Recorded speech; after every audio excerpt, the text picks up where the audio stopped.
Bismillahirrahmanirrahim. Assalamualaikum warahmatullahi wabarakatuh. Alhamdulillah wa syukrulillah. Masyaallah kan wa ma lam yasha lam yakun, la haula wala quwata illa billah.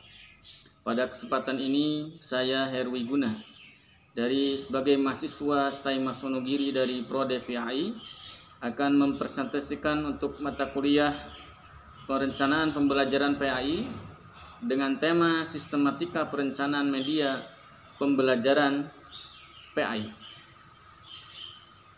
Media pembelajaran merupakan faktor yang penting dalam peningkatan kualitas pembelajaran.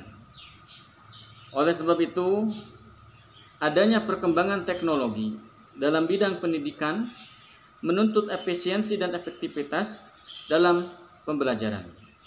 Kemudian masalah-masalah yang akan kita paparkan yang pertama adalah bagaimana pemilihan media pembelajaran yang baik. Kemudian apa manfaat dari media pembelajaran. Dan yang ketiga bagaimana hubungan antara media pembelajaran dengan pembelajaran lainnya. Kemudian yang pertama adalah pengertian media pembelajaran. Ya. Kata media berasal dari bahasa Latin dan merupakan bentuk jamak dari kata medium, yang secara harfiah berarti perantara atau pengantar.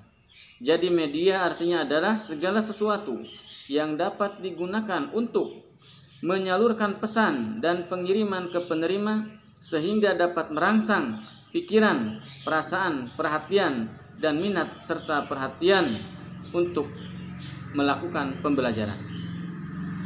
Kemudian apa saja media pembelajaran yang dipilih? Pertama, kriteria yang perlu dipertimbangkan guru atau tenaga pendidik dalam memilih media pembelajaran menurut Nana Sujana, yakni yang pertama adalah ketepatan media dengan tujuan pengajaran. Kemudian yang kedua adalah dukungan terhadap isi bahan pelajaran. Yang ketiga adalah kemudahan memperoleh media. Yang keempat adalah keterampilan guru dalam menggunakannya. Jadi selain kemudahan, juga guru harus terampil dalam menggunakannya. Yang kelima, tersedia waktu untuk menggunakannya. Dan yang keempat, sesuai dengan taraf pikir anak. Ya, tentunya jangan sampai media pembelajaran ini tidak sesuai dengan taraf pikiran anak, ya, sehingga akan menyulitkan anak dalam memahami pembelajaran. Kemudian apa saja langkah-langkah pemilihan media, ya. Seorang adreson menyarankan langkah-langkah yang perlu ditempuh dalam pemilihan media pembelajarannya itu yang pertama adalah penerangan atau pembelajaran. Langkah yang pertama ini menentukan apakah penggunaan media untuk keperluan informasi atau pembelajaran, media untuk keperluan informasi, penerimaan informasi. Tidak ada kewajiban untuk evaluasi kemampuan, keterampilan dalam menerima informasi. Kemudian yang kedua adalah tentukan transmisi pesan. Artinya dalam kegiatan ini sebenarnya dapat menentukan pilihan apakah dalam proses pembelajaran akan digunakan alat bantu pengajaran atau media pembelajaran. Alat bantu pengajaran alat yang didesain, dikembangkan dan diproduksi untuk memperjelas tenaga pendidik dalam mengajar. Kemudian yang ketiga adalah tentukan karakteristik pembelajaran. Karakteristik pelajaran. Asumsi kita bahwa kita telah menyusun desain pembelajaran di mana kita telah melakukan analisis tentang mengajar, merumuskan tujuan pembelajaran, telah memilih materi dan metode. Selanjutnya perlu dianalisis apakah tujuan pembelajaran yang telah ditentukan itu termasuk dalam ranah kognitif, afektif atau psikomotor. Masing-masing ranah tujuan tersebut memerlukan media yang berbeda tentunya. Kemudian yang keempat adalah klasifikasi media. Media dapat diklasifikasikan sesuai dengan ciri khusus masing-masing media. Di antaranya adalah media audio, media video atau audio visual.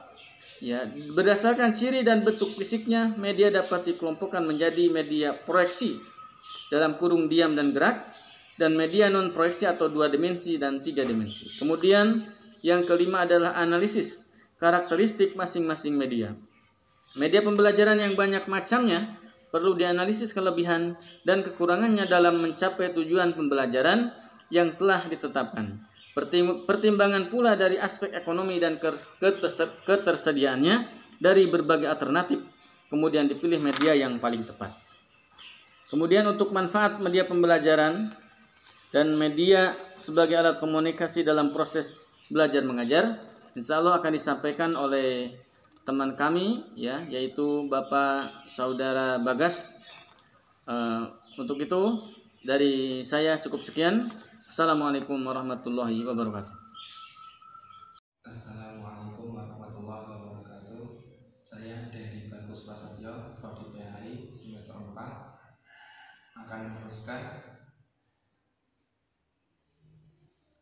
materi yang kami bawa, yaitu C, manfaat media pembelajaran. Para ahli telah sepakat bahwa media pendidikan dapat mempertinggi proses belajar siswa dalam mengajar, yang pada gilirannya diharapkan dapat mempertinggi hasil belajar yang dicapai. Menurut Encyclopedia of Education Research, Malik merinci beberapa manfaat, yaitu ada 7 manfaat.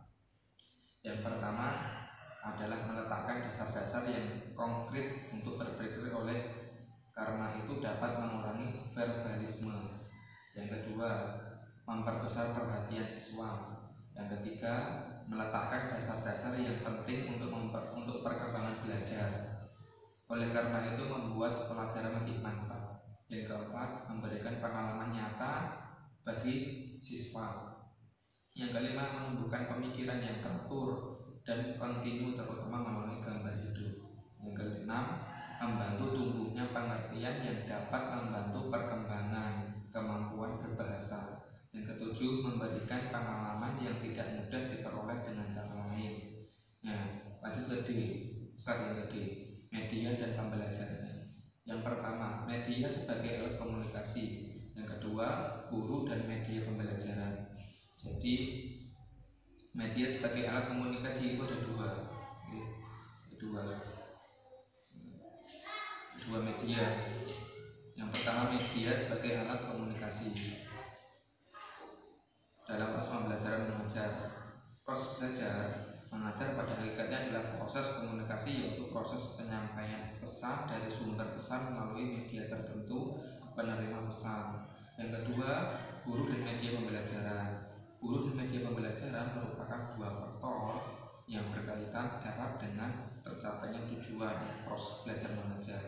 Berhasil atau tidaknya hal tersebut sangat bergantung bagaimana guru mampu mengkomunikasikan pesan yang hendak disampaikan, yang salah satunya melalui media-media pembelajaran. Nah, dari segi yang saya gambarkan di atas, atau Bapak Heru jabarkan, ini kesimpulannya, yaitu media pembelajaran merupakan faktor penting dalam peningkatan kualitas pembelajaran. Media pembelajaran sangat banyak macamnya, tentunya tidak digunakan sekaligus. Untuk itu perlu dipilih secara cermat dan baik. Agar apa? Agar siswa mampu memilih kualitas yang terbaik bagi mereka. Langkah-langkah yang perlu dipertimbangkan dalam pemilihan media pembelajaran juga harus dilakukan dengan baik, yaitu dengan cara memilih. Bila tidak digunakan dengan baik, tentunya tidak banyak manfaatnya. Itu dari kesimpulan kami. Semoga ilmu ini bermanfaat dan dapat